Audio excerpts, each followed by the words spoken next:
Hey, what's going on, everybody? Welcome back to the Timeless Movie Podcast, episode number 127. My name is Victor Vasquez. Appreciate you joining me on this episode where we talk about new movies here, new movies that come out in streaming or in theaters. On these episodes, I like to kind of break them out into two different sections. First section, we talk about the non-spoiler stuff of these new movies. I'll give you a general plot, what I liked about it, what I didn't like about it, and whether you should check it out in theaters or maybe skip it. And then the second part, we dive in a little bit deeper, talk about some pros and cons, spoil some stuff about the movie. I'll mention who the MVPs are of the movie as well as best moments. And then at the end, we decide whether that film is timeless. Is it something that I can rewatch various different times in the future? Speaking of the podcast, would love if you guys gave us a follow, subscribe, leave some comments on all the different types of episodes that have come out before. Really want to create a community where we can interact and talk about movies that are coming out in 2025 and beyond. Speaking of prior episodes, episode 126 of the Timeless Movie Podcast is out on platforms like Apple Podcast, Spotify, YouTube. Give it a listen. Would love to hear your thoughts about the movie that I covered, which was The Accountant 2. It stars Ben Affleck and John Bernthal. After 8 years waiting for the sequel to The Accountant, we finally got a follow-up to it. And surprisingly, it was a lot of fun. It was a comedy, something very different from the first Accountant. So give that episode a listen. That way we can interact and talk about whether we agree or disagree on our opinions of The Accountant 2. Okay, let's go ahead and move into this week's episode in which we are talking about the second MCU film of 2025. That is right, we are talking about the Thunderbolts, and with a little asterisk at the end of it. I'm super pumped. I'm pretty sure I don't have to make it very clear to you guys if you have been listening to prior episodes of the podcast. I am a big fan of the MCU. I have watched all of the films. I've tried to keep up with a lot of the shows as well. So you probably already know that there's a lot of bias in my opinion when it comes to talking about Marvel films, but I will do my best to try to not be as biased and give my honest opinions about this movie. So now that we got to check it out on opening weekend, saw it in Dolby Cinema, let's go ahead and transition into the non-spoiler section of the podcast.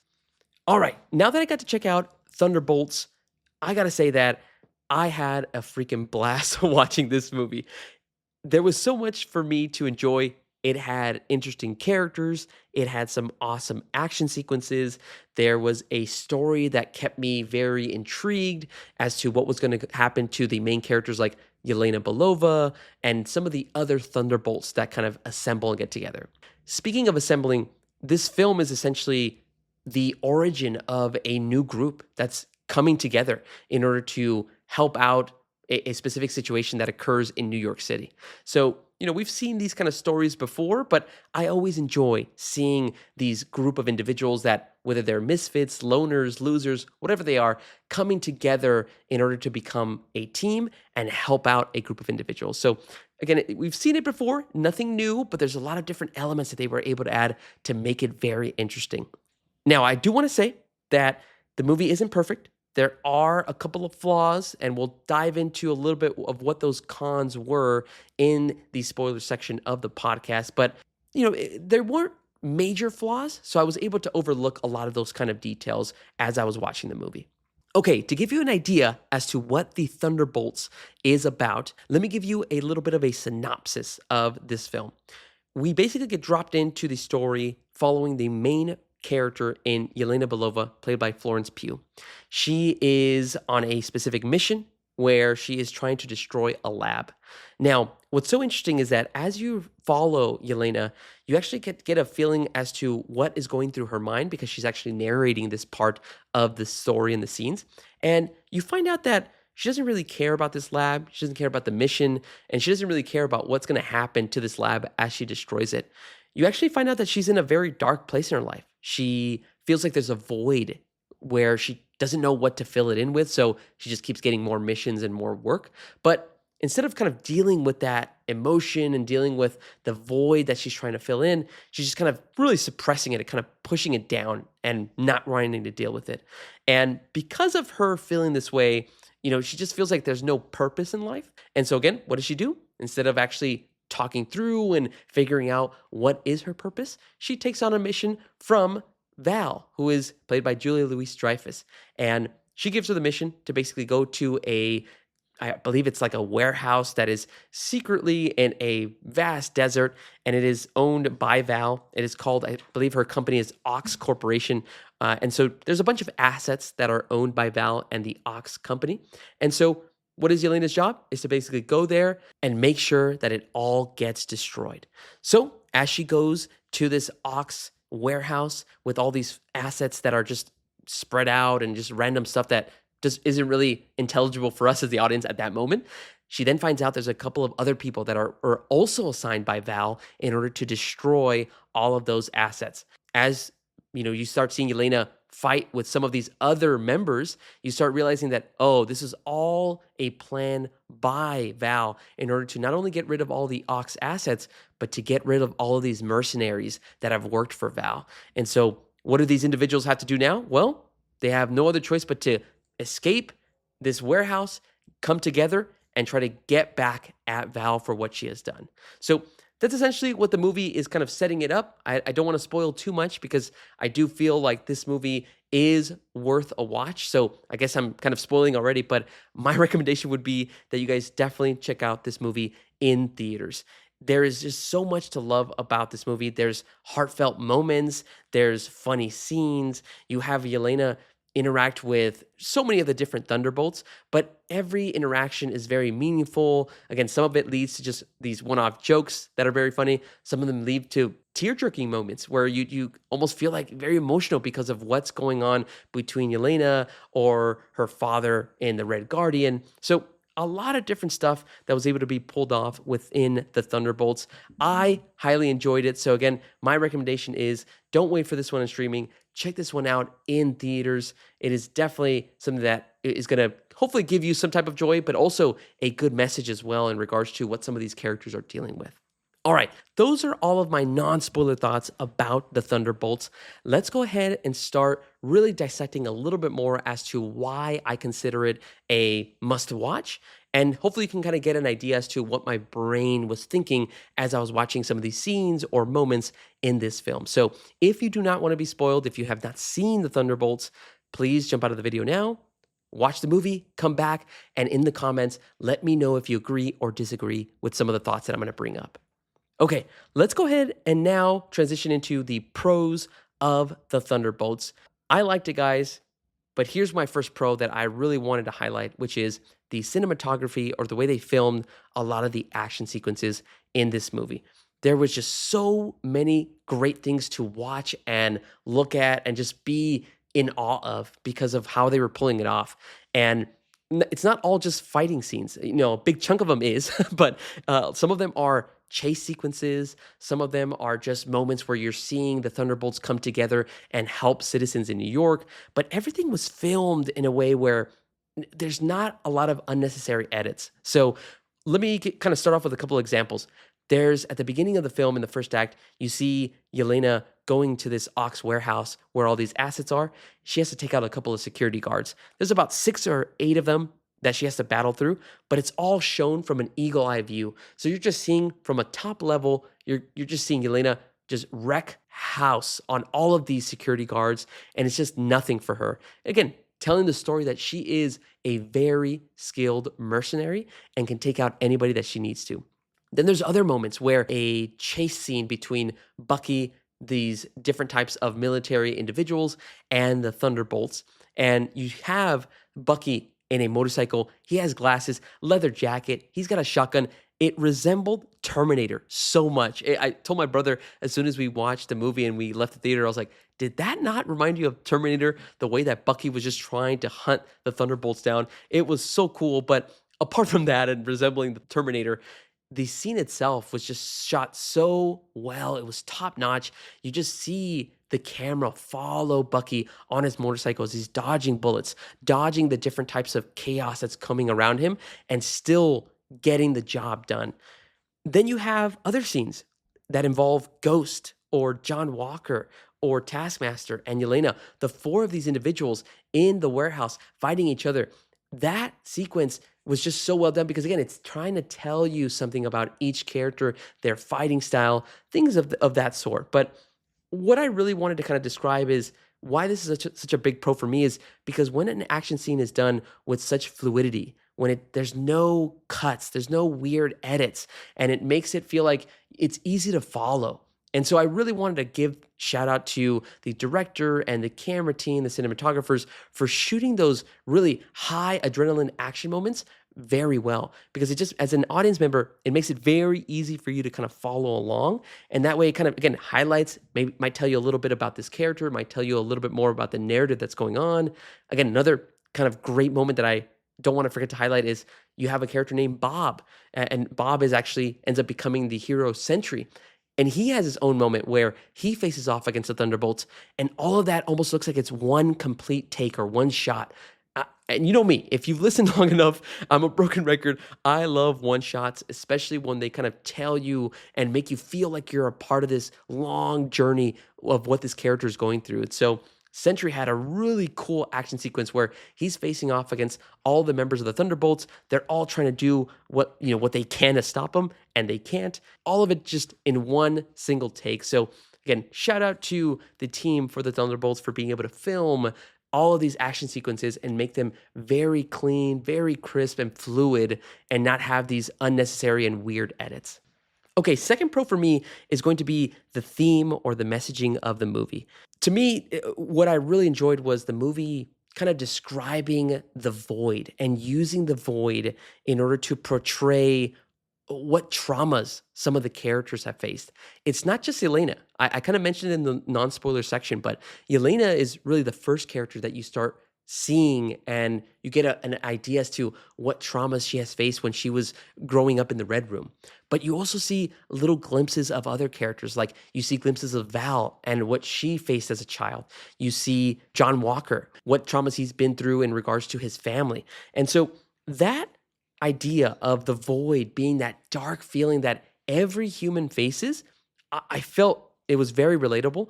And I think that's what makes this film very effective. It essentially has an idea or theme that is very relatable to anybody that watches it. I mean, every time you go and even run through memories of yourself, you can go to a specific point where you felt a trauma, you felt some type of way where it just kind of brings this dark feeling. And I feel like that's what's going to make this film very successful is that anybody that goes watches it, there's something that you can relate to. Okay, maybe you haven't had a traumatic moment as a child, but maybe in your adult life you've had something like that and you're trying to suppress it. You're trying to move away from it. You don't want to get into that lonely place, but sometimes you have to. And so just that whole theme of being able to see other people's traumas and relate to that, I thought that was a very great move by the team and just it's a different flavor than what we've seen in Marvel. You know, Marvel does sometimes dip its toe in different types of themes. Like I can think of like Iron Man 3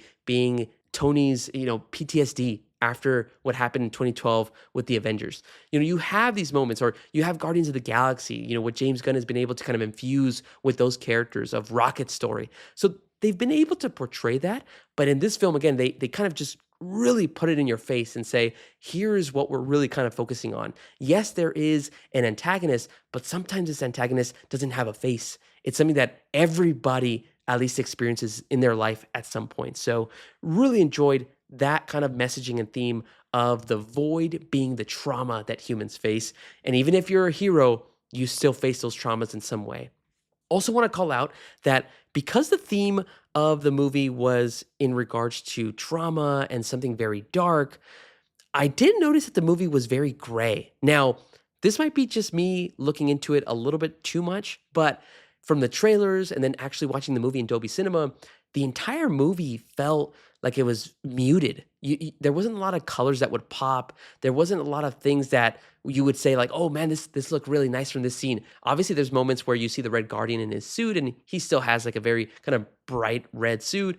There's the moments in the warehouse, but I just felt like it was muted. And then when I left the theater, I started thinking maybe it was muted because of the topic that we're dealing with. This idea of trauma and this idea of a void. And I feel like the film wanted to represent that by showing you like, hey, look, even for superheroes, there could be gloomy days. There could be dark days where, at any moment, there could be on a high of saving somebody and then on a low dealing with, what my parent did to me or what I experienced as a child. So I don't know if that was intended or if that was on purpose. And then I also, I think what feeds into my theory is that in the post-credit scenes, those two post-credit scenes, if you guys have seen them, they're very bright. There's a lot of color. You actually see the Thunderbolts all together in their watchtower, and there's way more color than there was in the entire film. So that's going to be, again, a very weird pro that I wanted to call out, but just wanted to let you guys know that I felt like that was maybe the purpose of the movie.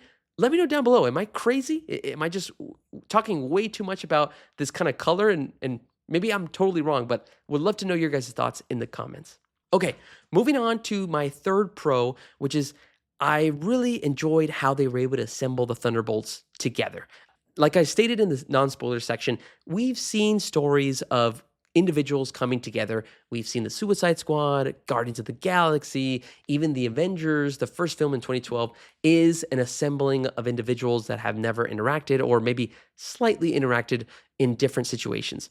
Here, it is no different, but what I enjoyed is that it is coming from a place, again, dealing with the trauma, where all of these individuals, they're not losers, they're not misfits, they're not perfect superheroes, none of that. What they are loners. Every single Thunderbolt, whether you're talking about US Agent, whether you're talking about Yelena, Ghost, even Alexei, the Red Guardian, they're all alone. They have nobody to check up on them. They have nobody to contact when they really want to talk. Instead, they all just get to work. They all just go on missions by themselves, get the job done. And so it made it really satisfying at the end when they actually do become a team, when they all come together. And again, it's not just because they need to help Bob and save the city of New York. It's more because, hey, we're trying to help each other. I'm trying to be there for you. You have nobody. You don't have your family. And so I want to be here. And so I appreciated that type of a storytelling aspect of, yes, I know that we're bringing these folks together, but in most cases, we're bringing people together because they're trying to do something to save a city. Here, they're really trying to do it for themselves. They're trying to, hey, I don't want to be alone anymore. I want to have purpose in my life. And so it just made it so gratifying to see all these members come together that by the end, again, by that post-credit scene, when they actually become a team, they become, again, spoiler warning for anybody that hasn't seen it, it is the new Avengers. That's basically what they're setting up. It just makes me just have a smile on my face when I'm able to see all of them come together and actually have this great chemistry and have these great moments. So that is my third pro, is just them being able to assemble because of how similar they all are. They're all loners. Okay, last pro for me on the Thunderbolts is Sentry's ability. I mean, his ability of the void and the darkness was so awesome and so unique. I stayed away from any trailers, and I'm glad I did because I think some of the trailers showed aspects of that. But what the Sentry is able to do, I mean, and to be clear, his power set is incredible. He was able to take on all the Thunderbolts. Yes, I know that they're not the strongest Avengers, but he was able to take all of them on without even breaking a sweat. And his true ability was to basically have everybody succumb to the darkness, to the void, give in to the trauma, and just really live in that pain. And so what he would do is that when he would have people just get consumed with the darkness, they would basically become shadows. So there was this cool scene where there was a little girl that was going to get crushed by a rock. The Red Guardian comes under and he's able to save the little girl. And then as he's smiling and looking at the little girl, boom, she just basically fades into black and becomes a shadow. And that whole sequence, I was just blown away by. I thought it was so unique and different from what we've seen. We're so used to when an antagonist or a villain is coming to destroy different aspects of a city, you see destruction, right? You see buildings blowing up. You see all of this chaos. Instead, this void felt very eerie, very scary and dark because there wasn't explosions. There wasn't chaos. Instead, people were just disappearing into shadows. They would just basically go into the darkness, and that in darkness started kind of covering the entire city of New York. So that whole ability of Sentry and the Void, I thought, again, just made it look very scary, but was unique enough to make it different where yes, the city is in trouble, but how the hell are we gonna save the city? Like, well, I don't even know what the shadow is doing. It's just taking people, making them shadows, and then they disappear. So that whole ability of Sentry was awesome to see. And again, it's that different flavor that I think Marvel has to take into account. Is we've already seen so many in the 30 or so movies in the MCU. Let's start seeing some different abilities, some different takes. That way they can still catch us off guard a little bit. Okay, those are all of my pros. I do have one nitpick and con that I wanted to call out in regards to the Thunderbolts, and that is some of the jokes did fall flat. I'm not saying that all of them were just not funny. There was definitely a lot of funny moments, especially with Red Guardian. He always had some funny one-liners, but in the first act, for some reason, there was a lot of different interactions where dialogue just wasn't funny. Again, I don't know if it was the writing or how the characters were delivering it, but there was just a lot of moments where it didn't hit with me. Again, I know that comedy is subjective, so what's maybe not funny for me might be funny for you, but I just felt like something was off in that first act. But what I appreciated is that, okay, at least it was in the first act, because as we move in to more of the interactions that the Thunderbolts have, their interactions, their chemistry, it all starts rolling. And that by the end, I'm in love with this team. So again, it was just that slight little nitpick at the beginning. And I think it's also due to a separate movie that I've seen this year, which was Sinners, which has amazing dialogue. It has amazing writing, and it has the best cast of characters and the best chemistry that I've seen so far. And so, because I've seen that so recently, when I see these Thunderbolts, I'm hoping to kind of get that same magic, and I don't quite get there. And again, I know that's not fair. I shouldn't be comparing, but I just wanted to call that out and kind of give you a little bit of my thoughts as to why I felt this was a nitpick. It's just only because I see the moments, I see the glimmer of, yeah, there's the chemistry that I have between Yelena and John Walker and Ghost, but I just want more of it. So again, that's my only nitpick in regards to the Thunderbolts. Okay, let's go back to some of the positive and things that I liked and give some awards for the Thunderbolts. Let's give the first award for MVP. Who is that critical piece that really makes this movie work? Very obvious answer, I know, but I'm going to go with Florence Pugh as Yelena. She's incredible. Not only in this, she's incredible in every role that she has in different movies. I mean, she is just incredible as Yelena. She has this sense of, just on her face at the beginning, she just has a very serious look on her face. But as she goes along, she's trying not to break down, especially when she has conversations with Alexei. She wants to know, like, hey, are you happy? Like, how's everything going? And she just wants to find a way to fill this darkness, this void that she has been feeling since she lost her sister and since she really lost her family. And that's essentially what she's trying to look for. And I thought Florence was able to nail that kind of feeling that by the end, you see her actually have like a brighter light. And that's something that Alexei kind of mentions in the film. At the beginning of the movie, she looks very dim, very, again, monotone, no expression on her face. And by the end, she actually gets her moment to shine. She gets to have that. And she actually called Val and asked her, after this mission, I kind of want more of a public facing role. By the end of it, she now has one of the biggest public faces that she can have because she's now a part of the new Avengers. And so I just really enjoyed Florence's performance as Yelena. And it gets me excited because this is the kind of character that we're really looking for in the MCU post Tony Stark, post Steve Rogers. We need somebody that we can connect to, and this is a great start. So MVP for me of the Thunderbolts is Florence Pugh as Yelena. Award for best moment that I want to give in this film is the opening fight between Yelena, Ghost, Walker, and Taskmaster. I mean, my goodness. I mentioned it before, the cinematography and the way they filmed this fight, this fatal four-way really between these characters was so awesome. But why it was awesome is not because of what they were pulling off from a combat perspective. It was because the scene was telling a story. Narratively, it was letting you know, hey, if you haven't seen Captain America and the Winter Soldier on Disney Plus, well, let me give you a little insight as to who U.S. Agent is. He's a super soldier because he kicks Yelena and she goes flying. Just in case you're curious as to how he's so powerful, again, you get the feeling that he is a super soldier. Okay, if you haven't seen Ant-Man and the Wasp, here's Ghost. What's her ability? How is she able to phase in and phase out? And so again, all of these different aspects are what I really loved about the action sequences is that they're always trying to give you little tidbits. It might not come from dialogue, instead it comes from a little bit of action. So that opening fight sequence was spectacular for me. Okay, and the final award for best shot or frame has got to go to the Terminator. That is right. I'm giving it to Bucky Barnes, who was played by Sebastian Stan. Again, let me know in the comments, do you guys feel like he resembled Terminator? Because to me, it was a homage. It was definitely an influence from the Terminator films. But there's this one shot where after Bucky takes down some of the military and their tanks and their cars, he ends up taking out his gun and he basically shoots some type of a technology or weapon to slow down the Thunderbolts. And that one shot, as he's using his vibranium and metal arm to shoot, stop it right there. That was a beautiful shot that I really loved. And you just see the desert in the background.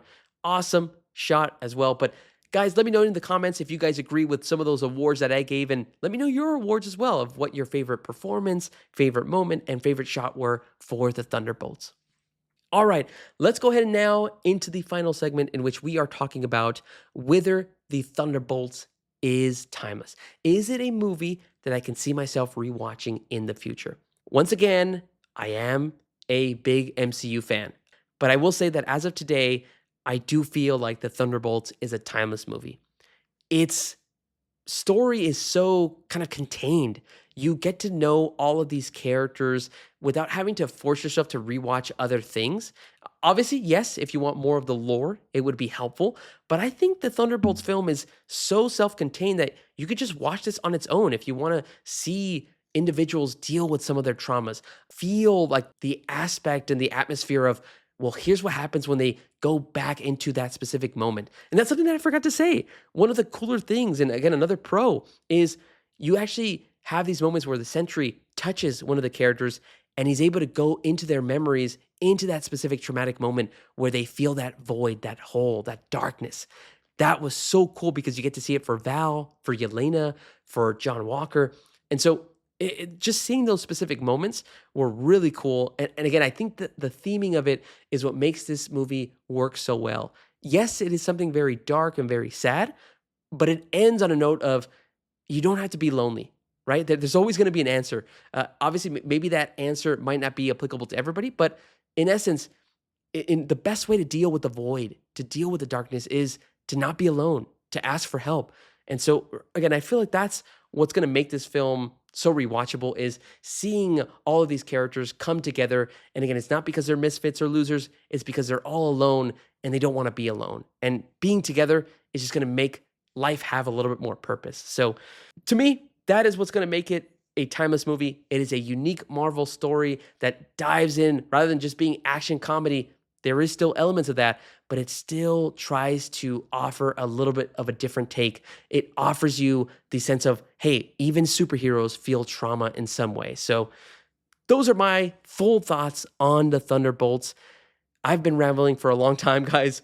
I want to hear from you. What are your thoughts on Thunderbolts? Did you enjoy the movie? Did you like it? Am I just too biased? Let me know down below in the comments. Would love to interact with you guys and talk a little bit more about this movie. All right, everybody. Thank you so much for listening to my full thoughts on the Thunderbolts. This has been episode number 127 of the Timeless Movie Podcast. Make sure to check out next week's episode as we cover a new film that comes out in theaters or streaming. I'll give you my non-spoiler and then spoiler thoughts, and then we decide if it is timeless. All right, guys. Thank you so much for listening, and I'll talk to you guys later.